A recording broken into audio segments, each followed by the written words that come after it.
is coming. All these voices.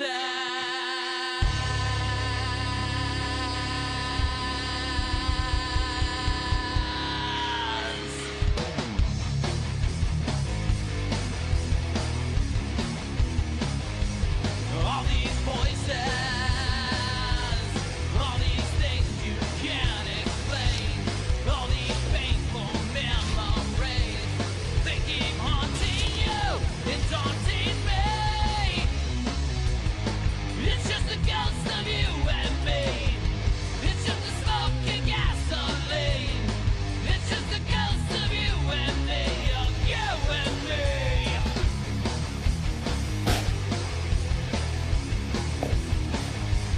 All these whispers.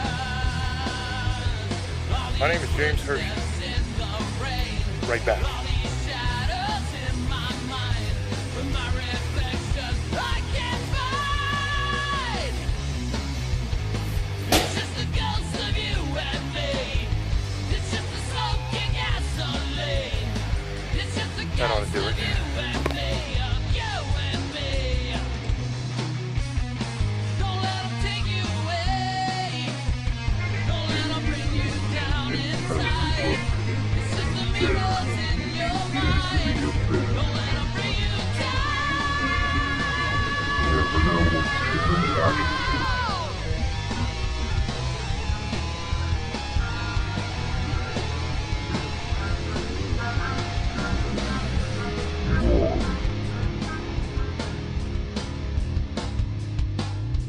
Hello, everyone, and welcome to another episode of Staring into the Abyss. I am your host, horror author James Hershey Jr., and with me, as always, my co-host, old boy James Ash. How you doing, brother? Pretty good. How's everybody doing tonight? I'm doing fine, brother. On tonight's episode, we are going to be tackling the mystery of the lost colony of Roanoke. Now, this is one of those things that has kind of taken on a life of its own. You know, it's viewed as one of the world's greatest mysteries. You know, what happened to this colony? And the reality of the situation, I think, is completely different than what everybody thinks it is. So, what I think we're going to do is we're going to go over a lot of these theories. There's theories that are, you know, everything from the benign to some really outlandish, crazy stuff. So we'll go over some of those, like the most popular ones. And then we're going to have, Old Boy's going to talk a little bit about the appearance of the word Croatoa in a bunch of really weird places, which is kind of very fascinating and interesting. And I think has an even more of a connection to the paranormal than the actual disappearance does. And then I will tell you a little bit of the actual history of what happened to these people, which is a lot different than all the theories that are, you know, being thrown around and everything. So that's the basic game plan we're going to try to do on this show. So we have a whole lot to get to. So let's go ahead and get started. First of all, the general story to the disappearance of the Roanoke colony. It started back in 1587 when Sir Walter Raleigh financed the attempts of John White to establish a colony on Roanoke Island. Now, Roanoke Island is off the coast of North Carolina, so everybody knows. It's not Roanoke, Virginia. It's right off the coast of North Carolina. It's up by Hatteras Island, which is what was Croatoa Island at the time. On July 22nd, they landed there. They established themselves, and they had about 115 people. And John White's daughter, Eleanor Dare, actually gave birth to little Virginia Dare, and a lot of people will know who that is. There was poems written about her and all kinds of stuff. She was born on August 18th, and she was the very first English child ever born in the Americas. That's the claim to fame for her. So basically what happened was they were there, and that summer was very hard. It was a drought during the spring and the summer. There wasn't a lot of rain. They weren't able to get a whole lot of food going. So basically, John White had to set sail back to England to go get supplies and bring back. He was supposed to be gone 3 months, but he ended up being gone 5 years because there was an attack by a Spanish armada which delayed him. There was actually, according to the history, there was a couple different attacks. The first time he tried to set sail, they were actually attacked by the French. And then they was attacked by the Spanish also. He was actually stabbed with a pike in the head and shot in the arm and taken prisoner. It was a crazy thing. He ended up finally returning in 1590. And when he got there, according to this legend, he got there and everything was gone. There was no trace of the colony. They were gone. The only thing that was left was the word Croatoan that was carved into a post. And then a partial of that crow was etched into a tree. And the general idea here is that the colony disappeared and nobody knows what happened to it. And that's the mystery. Where could the colony have gone? What happened to the lost colony in Roanoke? Now, there's all kinds of really, really cool theories on what could have happened to these people. The first theory is that they were massacred by Chief Powhatan. Now, this theory basically says that in 1607, members of the Jamestown colony, everybody will know what Jamestown is from history, they tried to uncover the fate of the colony of Roanoke.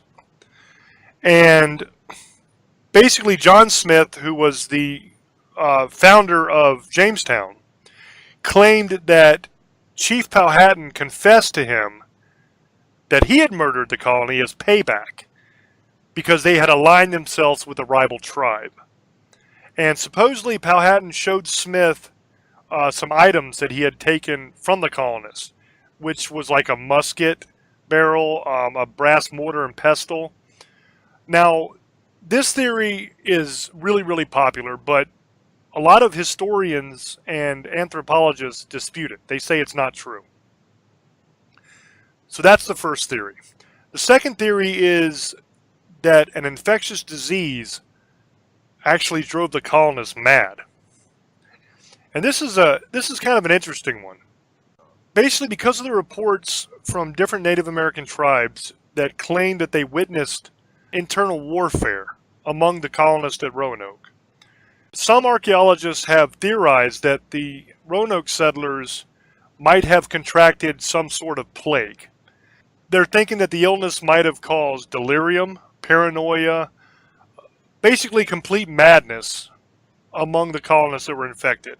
And what they're thinking is that maybe not all of the colonists were infected, that some of them were and they went nuts, and the ones that weren't infected were trying to kill off the ones that were in order to keep them from contracting the virus as well.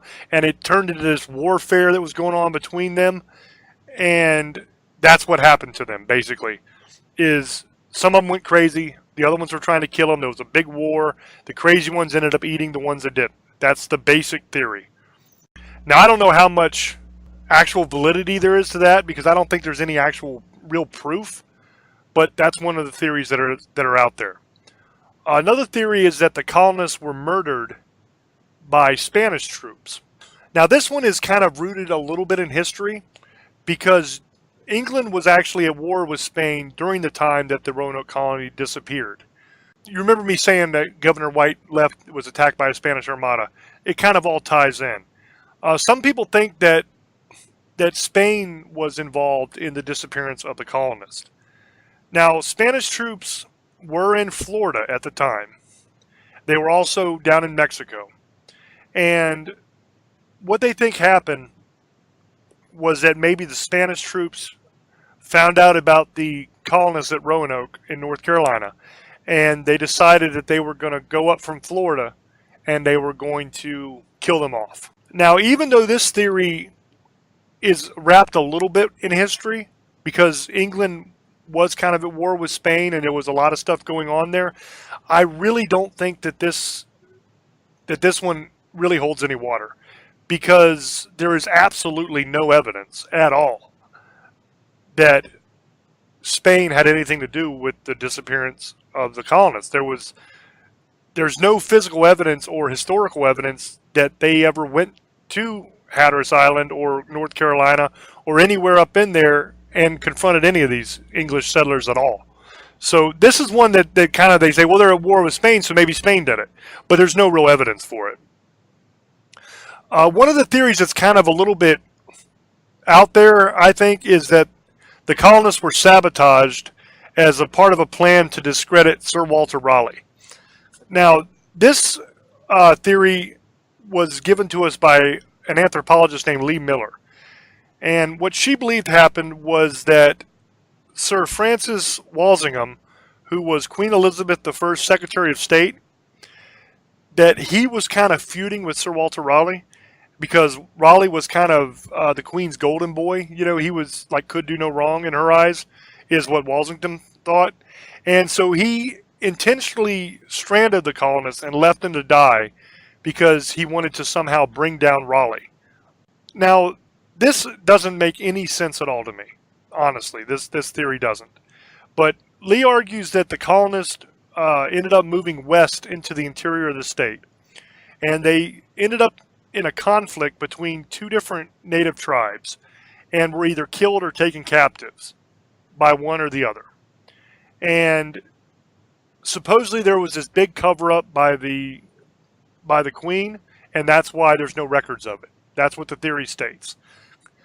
Now, where she gets the idea of that they moved into the interior of the state comes from when John White, Governor White, before he left, the instructions that he gave to the colonists was, if for some reason you have to leave, then you should go 50 miles to the main, and we'll meet up there. That was, I mean, I'm paraphrasing, obviously. That's not exactly what the man said, but that's the general idea. Now, a lot of historians and people take that to mean that they were supposed to move 50 miles into the mainland. And that's where this comes from. This part of this theory, I think, comes from. But I don't think that's really what it means. And I'll get into that later on in the show when I do a kind of a historical wrap-up of this and tell you what I think happened. But that's where this theory comes from. Another theory, which is another one that I don't think is at all true, but the theory is the colonists tried to sail back to England.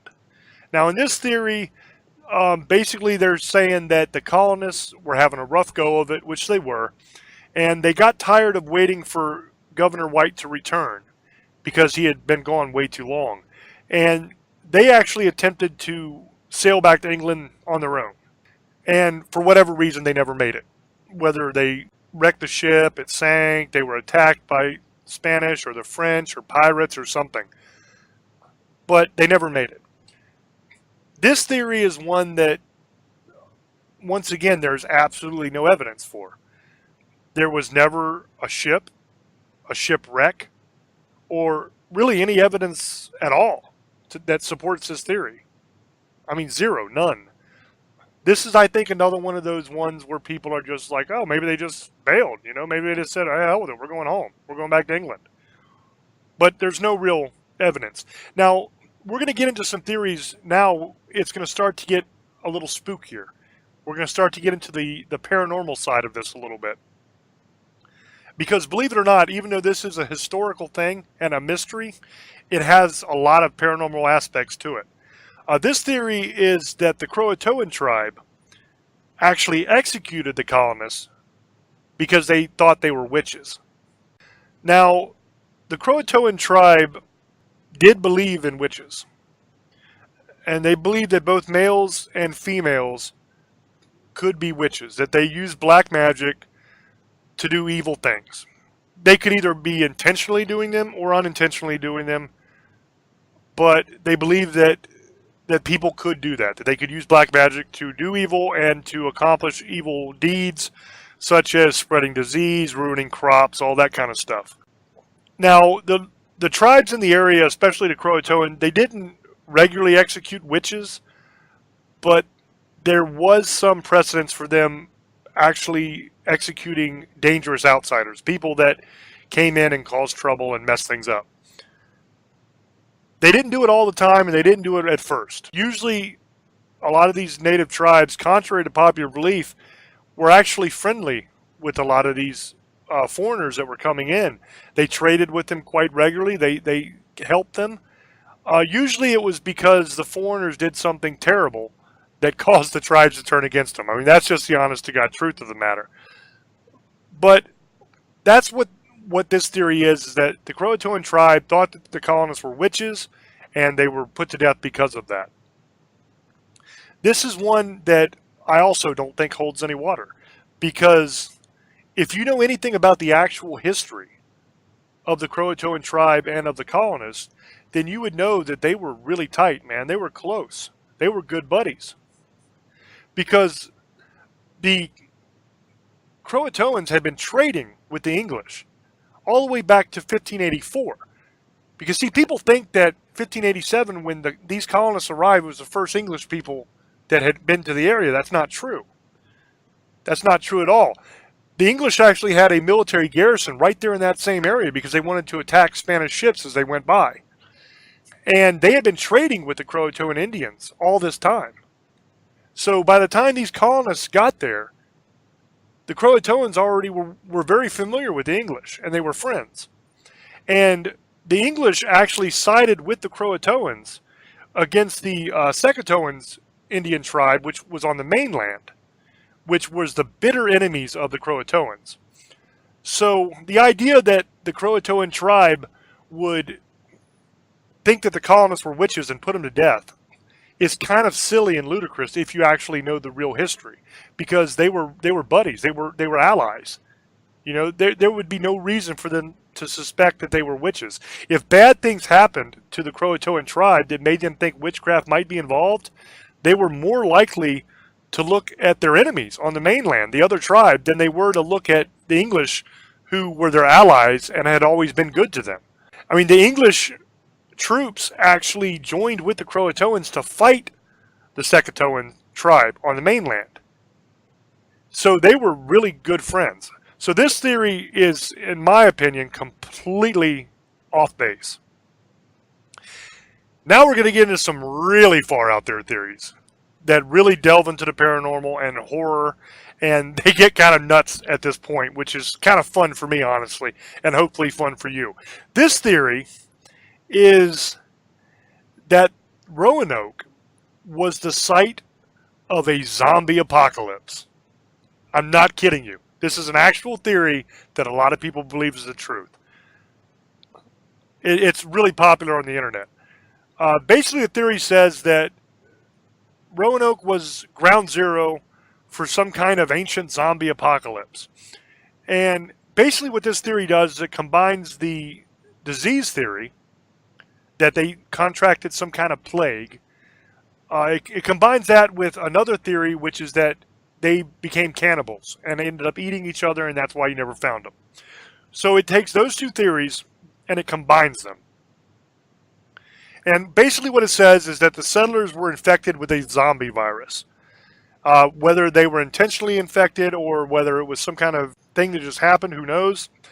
But that it gave them an insatiable hunger for human flesh, and it also sped up the decaying process in their body, so they ended up eating each other and everybody else that wasn't infected, and then the ones that were infected decayed rapidly and ended up dying and becoming fertilizer, basically, and there was nothing left when John White got back, and that's why nobody could find anything. This theory is obviously ludicrous. I don't believe for a second that there was a zombie apocalypse in the colony of Roanoke, and that's what happened.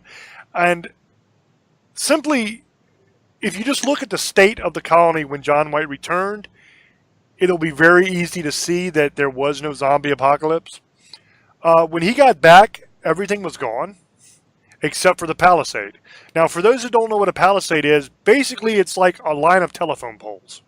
It's a barrier that they put up to ward off attack that is almost like a wall, but it's basically made of giant poles, like trees almost. They're like about the size of a telephone pole.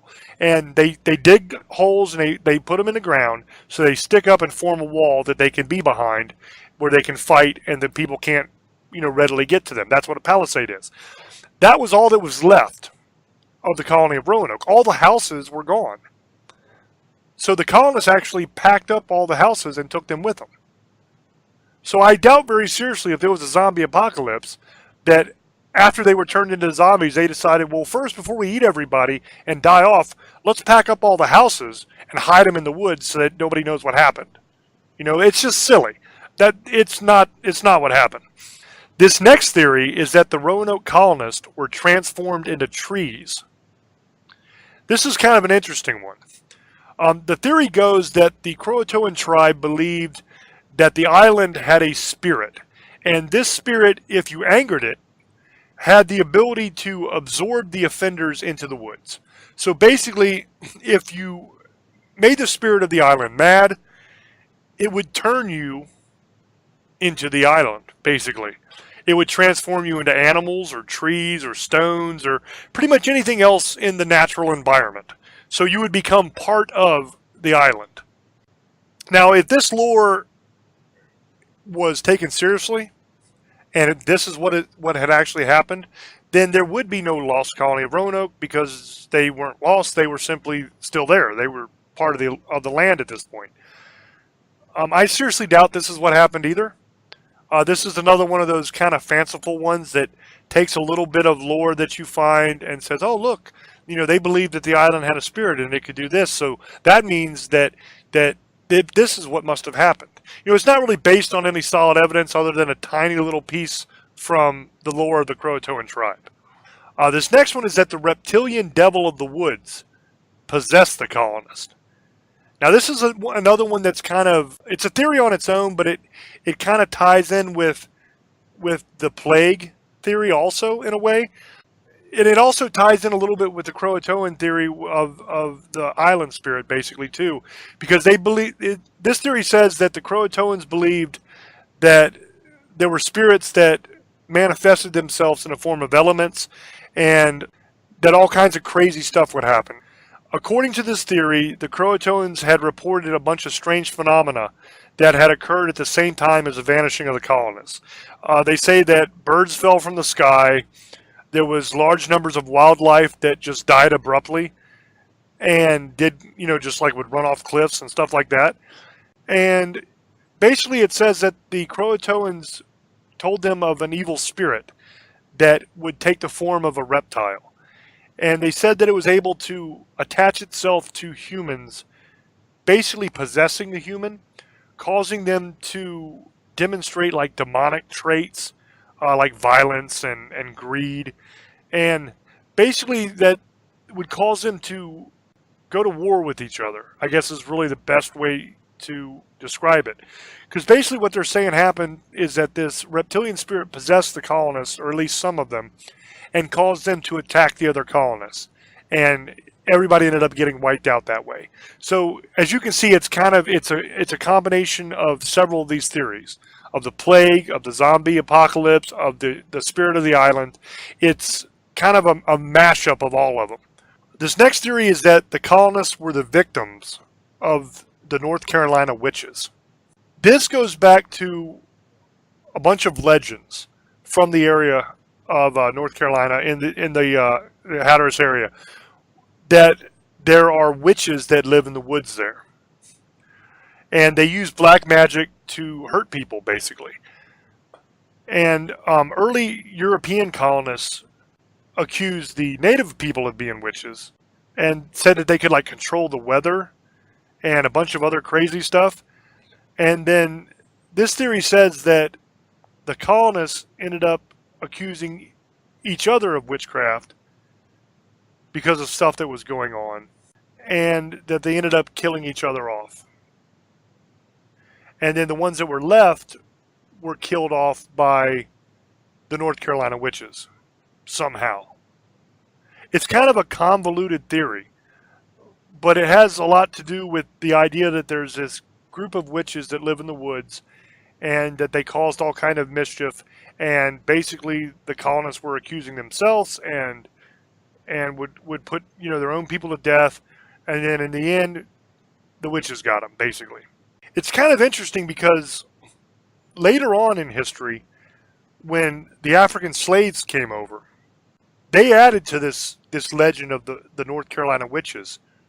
They added their own kind of spin to it, with things like the boo hag. Everybody's heard of that. That came from the African slaves that came over. That was part of their lore. And that ended up being in the woods as well after that point. So that's that basic theory. That's another one that I don't believe is actually true. I think that's one that takes a bunch of old legends and kind of mashes them all together and says, well, this is what happened. North Carolina witches must have got them. There's really zero evidence for it. There's zero in the writings of the time about it. So, as far as this being what actually happened, I really don't think so. I think not even close. I mean, because if you look at like the Buhag that came from the African slaves that came over, man, that wasn't until much later. That was like once we were actually a country and everything that started happening. And I mean, the Buhag, for those that don't know, is a form of a succubus. If you want to know more about that, you can feel free to look it up on your own or whatever. Or maybe I'll do a video on the YouTube channel about it at some time. Part of the lore series, I'll do a video on it so you guys can be familiar with that. But this is one that is kind of, like I was saying, they just kind of took the idea that there's North Carolina witches and they just said, well, that's what happened to them then. But see, that idea wasn't really much of an idea of the time.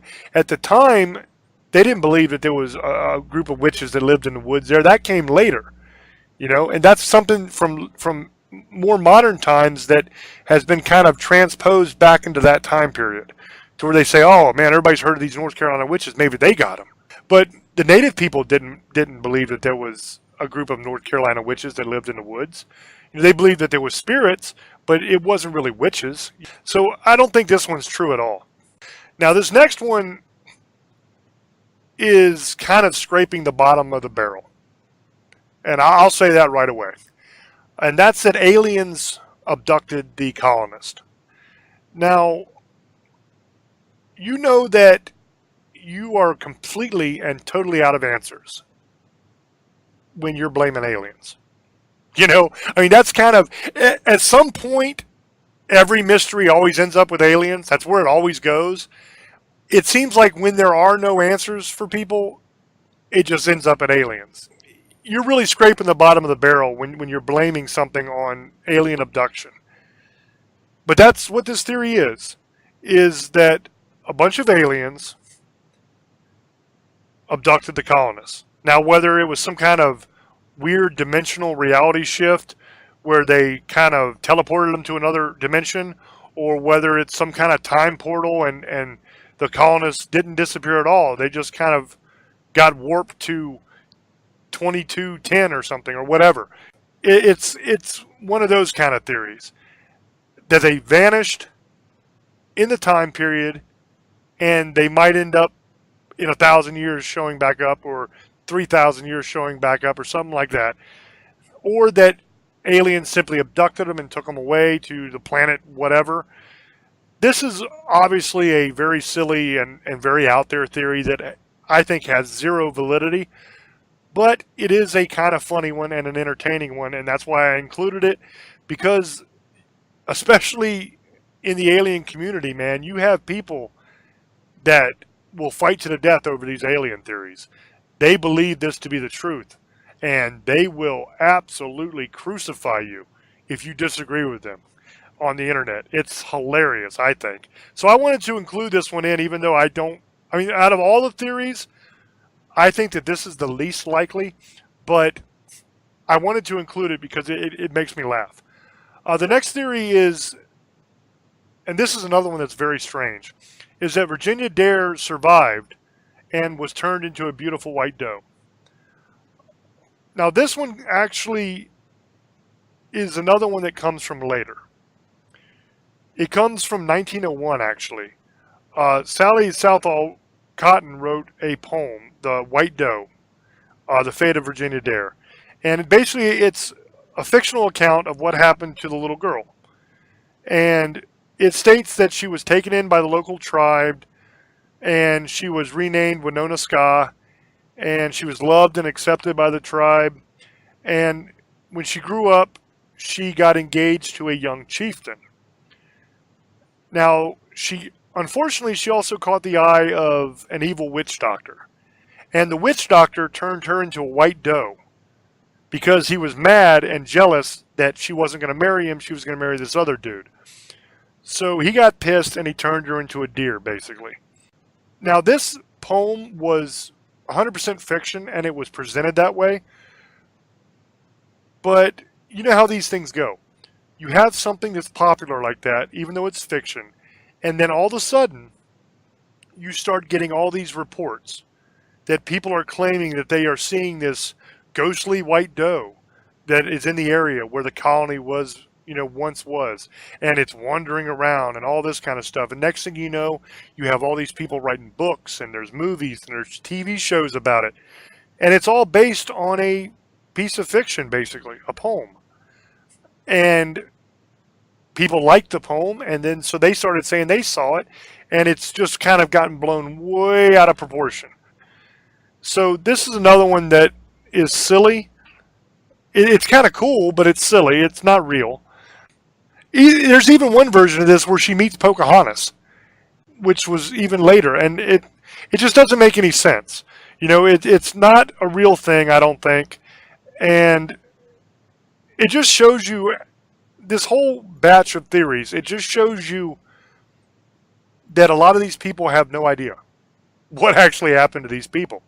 It's one of these things where it's like, oh, it's a mystery. The colony disappeared. So what happened to them? So then everybody kind of puts their 2 cents in. And the problem is nobody's actually gone back and read the actual source documents. Nobody's actually done the research and knows the history of what happened to these people. So you get all these fanciful theories. And that's kind of where I come down on it. Now, I want Old Boy real quick to talk about something that it might actually have a real paranormal aspect to this story. And that is the appearance of the word Croatoa in a bunch of different places, which is very, very interesting. So I'm going to turn over to Old Boy now and let him take this one away. Thank you, brother. Well, you also forget about the theory. There's one more theory. You forgot the American horror show theory, and we all know how that went. If you guys watched the show, it was kind of crazy too, but I just wanted to throw that one in. I don't want to really talk about that. Croatoan, yes. Let's get to that. There's a story on that. This is where the paranormal part comes out. See, the Croatoan was when they disappeared. That was the only thing left carved on I guess some say a tree and some says one of the posts on there, a fence post or something. And it said the word was carved Croatoan. Well, Croatoan was the Indians in the part of that island was called the Croatoan Indians. Well, there's a theory that different famous people, like Black Bart, he was in jail when he died. He had Croatoan on his bed, carved in his bed. Amelia Earhart had it on her plane when she went down, Croatoan. Edgar Allan Poe, before he died, was babbling off. This is the theory that he was babbling off Croatoan. That's what he was saying till he when eventually died. But that's all he would say was Croatoan. There's another one because around this area, it's by farther off to the Bermuda Triangle, and Amelia Earhart died in Bermuda Triangle, so around that area.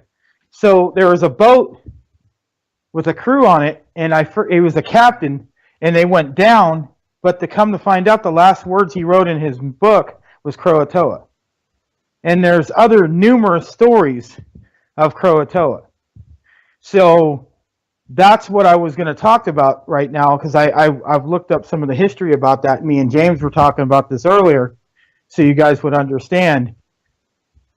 Like he was saying, that's what the whole mystery is, what the Croatoa really meant. Because some people say they just went with the Croatoa Indians, and that was it. And that's what they were doing. They were leaving, hey, there's our mark. This is where we're at. And then some people say the Spaniards did it. There's another theory. The Spaniards did do it to blame the Indians so they could start a war with the Indians. That's another theory. Or somebody did something to them and they just wrote it, or they ate, or they all died of a disease. Or there's so many different stories about this. But the Croatoan, the word, has come up after this has all happened.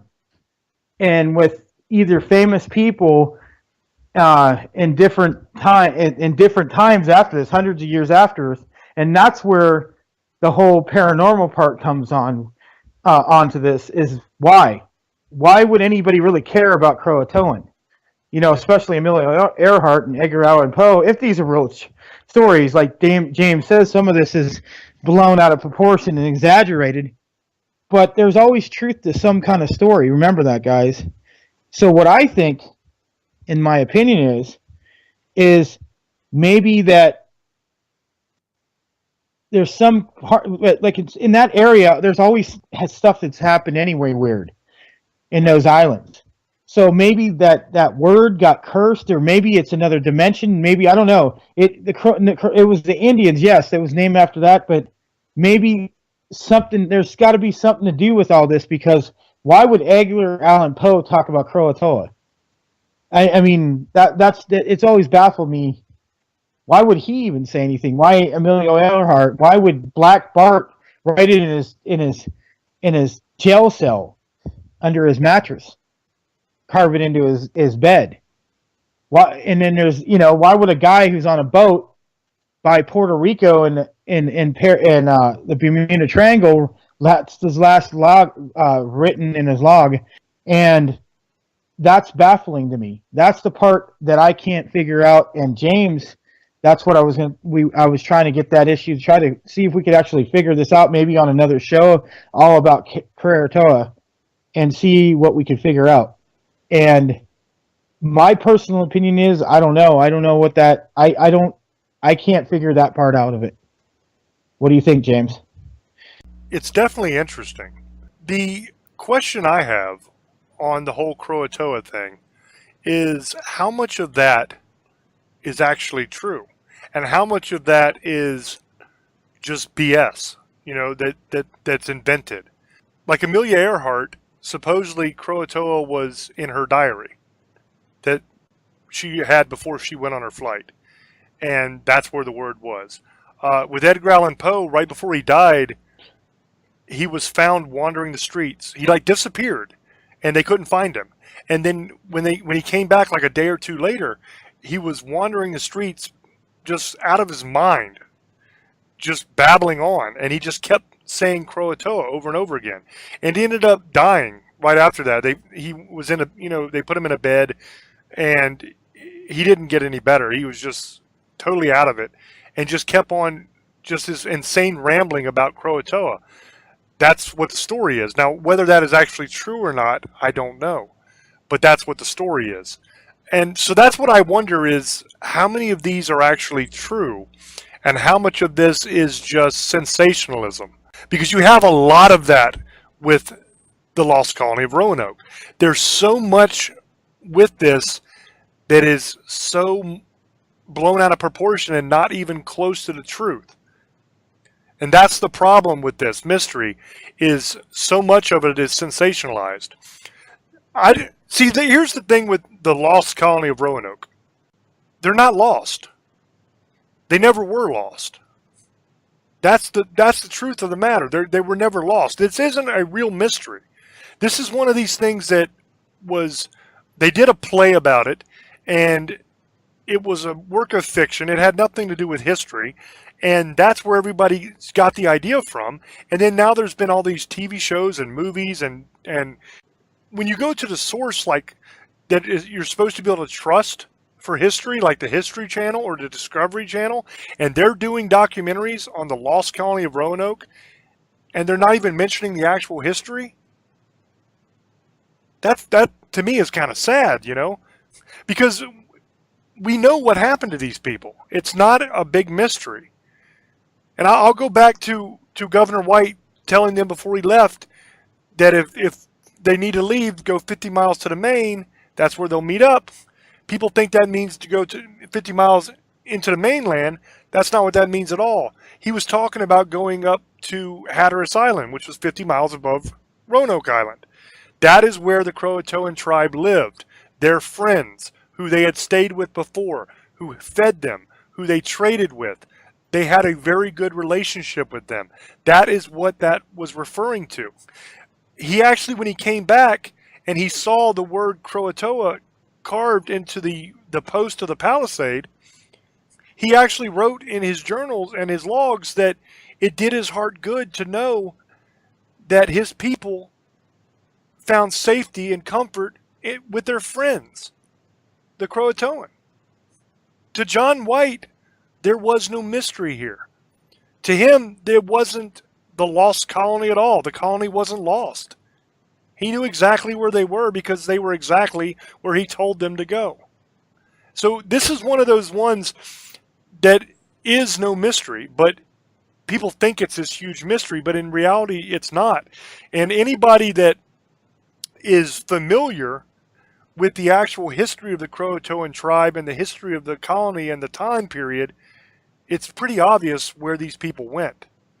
You know, they packed up their stuff, they left, and they went up to the Croatoan tribe, and that's where they lived. Now, what happened to them after that? I don't know.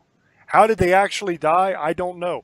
Was it that they died in a battle with the Sakatoan tribe, which was the enemies of the Croatoan? Maybe. Did the Spanish come up and eventually wipe them out there? Probably not, but maybe. Who knows what ended up happening after that point, but we know where they went.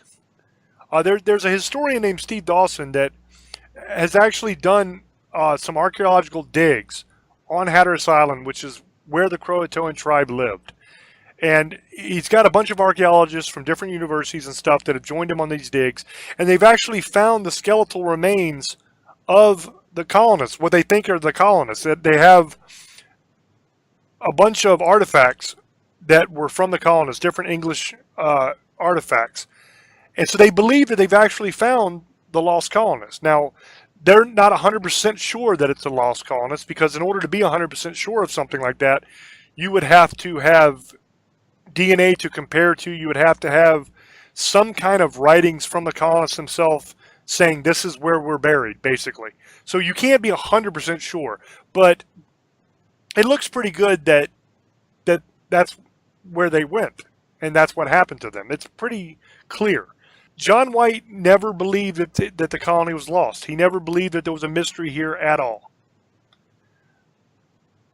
It wasn't until recent times that this became a mystery.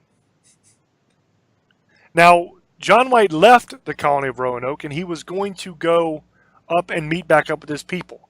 And a big storm came along and washed them like 28 miles out to sea. They ended up shipwrecked over by Ireland eventually. So, I mean, he did not have a good time on the ocean at all. I don't know what the hell he kept going out on the ocean for, because it seemed like every time he went out there, something bad happened to him. But that's what the history is. That's what actually happened. He never freaked out and went back and was, oh my God, we got to find these people. This is terrible. They're lost. It never happened, because he knew where they were. He knew where they were. When Jamestown came along, that colony was like 20 years later. And they weren't freaking out trying to figure out what happened to the colonists of Roanoke. They knew what happened to them. That they went and they lived with the Croatoans. Now, there was no expectations that they were still alive at that point. It was 20 years later. The history for English colonists lasting very long in that area was not very good anyway. So they had no real expectations 20 years later that they were still going to be around, so they didn't even bother looking for them. Because they knew where they went. They figured they had died off by now, and it was no big deal. It wasn't really until modern times that we developed this idea that, oh my God, this is such a mystery. The colony of Roanoke is lost, and we don't know where they are, and oh my God, what happened to them? Was it aliens? Was it a zombie apocalypse? Did the sky fall? Did God himself reach down from the heavens and yank them off the land? It's nuts. It's silly. Anybody who actually is familiar with the real history, it's obvious where they went. They told you where they went. They carved it into the post of the palisade, for God's sakes, exactly where they were going. Now, there's a bunch of out there theories. There's a bunch of other stuff. I don't think any of it really holds water. I think they told them where they were going. That's where they went. It's fairly obvious. Now, as far as the word Croatoa appearing in a bunch of different places, what Old Boy was talking about, that's a little more interesting to me. Because that, to me, is the actual mystery part of the mystery of the lost colony of Roanoke. You know, the mystery isn't where did the colony go? We know that. The mystery, to me, is what is up with this word appearing all these different places? Now, the way I see it, you got two choices here. One, it's BS. It's nonsense. It didn't happen. Maybe once or twice that word showed up, but it's not what they're saying it is. It could be completely made up. It could be one of those things that's being hyped and being made to look like this amazing, crazy thing that isn't. Very good possibility. Or the word is actually showing up in all these different people's journals and their last words and in their jail cells and all this. And if that's the case, if that's real, then we have to ask ourselves, what's up with that? That's weird. Why would that word show up? And how come every time it does, people die? Is it almost like a Mothman kind of thing where he shows up and there's massive tragedy? So those are some questions that would be fun to answer. And this is what we're going to do. I'm going to do some research. Old Boy is going to do some research. We will figure this out, or we will try. At some point in the future, we will do a show on the word Croatoa, appearing in history, what it means, all that. We will come to you with whatever answers we find. Now, it might end up being like the Demon Show, where we actually have answers for you, and we can solve the mystery for you. Or it might be a case where we can't figure it out and we don't know what the hell's going on. Or it could be a case where we learn that it is completely nonsense. And if that's the case, we'll tell you that too.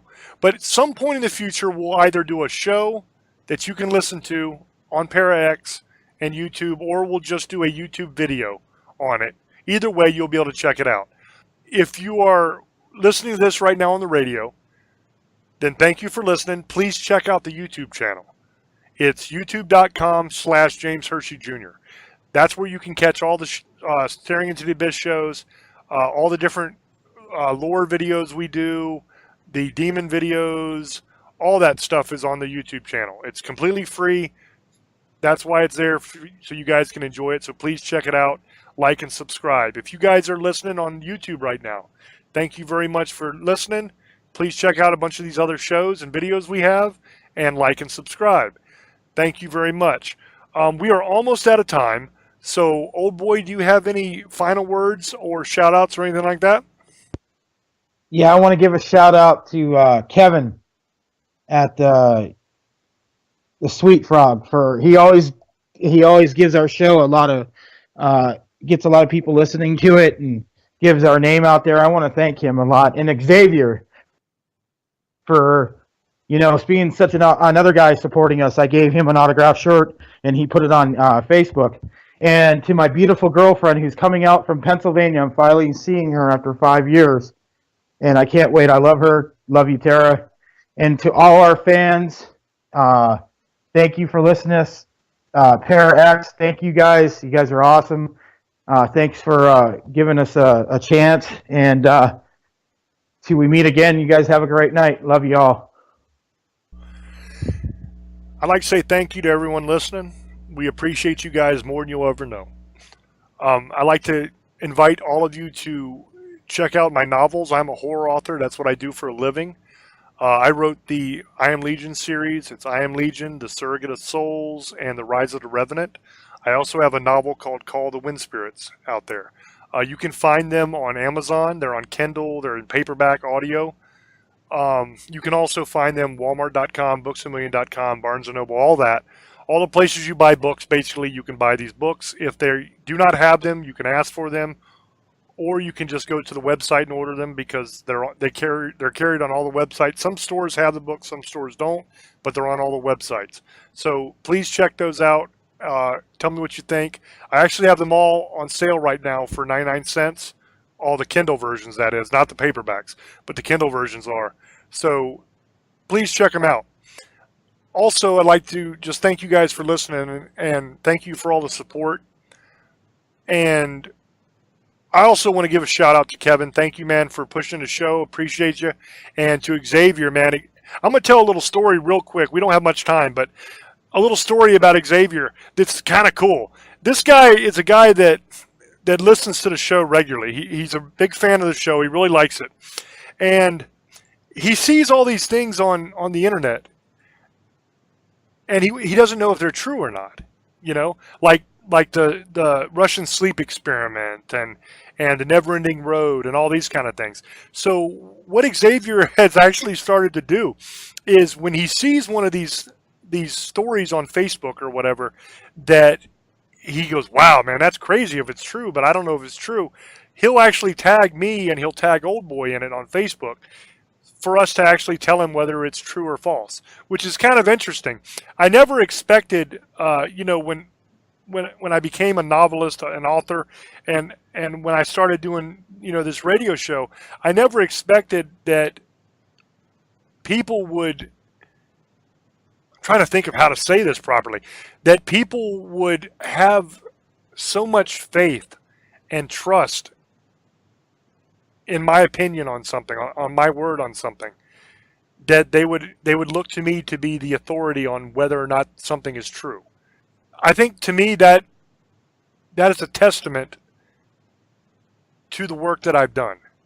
And it really makes me proud to know that here's a guy that sees how much research I've done on different subjects and knows that I'm going to get to the bottom of it one way or the other. And that I'm not only am I going to get to the bottom of it, that I'm going to tell you the truth one way or the other. I'm the guy that will tell you whether werewolves are real or not, or vampires are real or not. And a lot of people think that I might be a guy that believes in everything. But this show is a great example. Here I am just completely debunking one of the most popular paranormal mysteries of all time, which probably is going to ruffle a lot of feathers in the paranormal world. But whether something is popular or not doesn't matter to me. What matters to me is the truth. I want to find the truth one way or the other. If it turns out it is paranormal, I will tell you it is paranormal. If it turns out it is not, I will tell you it is not. It makes me proud that one of my listeners and one of our fans has that kind of faith in us and that kind of trust that we're going to tell him the truth, and that the information that we give him, he can count on. So to Xavier, man, I want to say, one, thank you for listening, and thank you for being a great fan and for really caring about the show and being so behind it, man. I really appreciate that, brother. And also, I want you to know that your trust and faith in us, it really means a lot. And I will work very hard to never let you down, brother. So on that note, that's all the time we have. So until we speak again, love many, trust few, and do harm to none. We love you. Bye-bye.